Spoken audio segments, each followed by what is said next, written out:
Hello all, இன்றைக்கி ஒரு evening routine தான். பேபியை ஃபஸ்ட்டு உறங்க வச்சுட்டு வெளில வந்து பார்த்தா நல்ல மழை. அதுக்கப்புறம் நாளைக்கு தேவையான ரைஸை வந்து ரைஸ் குக்கரில் வச்சுட்டு, அப்புறம் வந்து சின்னதா வந்து கொஞ்சம் காய்கறி வாங்கிட்டு வந்திருந்தாங்க. அப்புறம் ஸ்நாக்ஸும் கூட வாங்கிட்டு வந்திருந்தாங்க. அது என்னெல்லாம் வாங்கி வச்சுருக்காங்க அதெல்லாம் எடுத்து கொஞ்சம் அரேஞ்ச் பண்ணி வச்சுட்டு, அதுக்கப்புறம் ஸ்நாக்ஸில் வந்து எனக்கு பிடிச்ச ஐட்டம் வந்து இந்த ஹல்வா அது வாங்கிட்டு வந்திருந்தாங்க. அதை வந்து கொஞ்சம் மைக்ரோ ஓவனில் வச்சு சூடு பண்ணிவிட்டு, அப்புறம் ஒரு டீயும் கூட எடுத்து குடிக்கலான்னு பிளான் பண்ணிவிட்டு அதான் பண்ணிகிட்ருக்கேன். அதுக்கப்புறம் ஏத்தக்காய் இருந்துச்சு, ஏத்தக்காய் வச்சு பண்ணுற அந்த பழம்பொரி அதுவும் கூட இருந்துச்சு. அதையும் சாப்பிட்டுட்டு அந்த கேப்பில் வந்து ஃப்ரிட்ஜிலேருந்து மாவு எடுத்து வெளில வச்சுட்டோம்னா இன்னைக்கு டின்னர் வந்து தோசை, காலையில் சாம்பார் வச்சுருந்தேன், அதை பிளான் பண்ணியிருந்தேன்.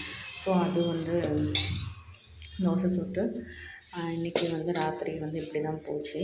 இந்த வீடியோ உங்களுக்கு பிடிச்சது நம்புறேன். நெக்ஸ்ட் வீடியோவில் பார்ப்பேன். டாடா, பாய், டேக் கேர்.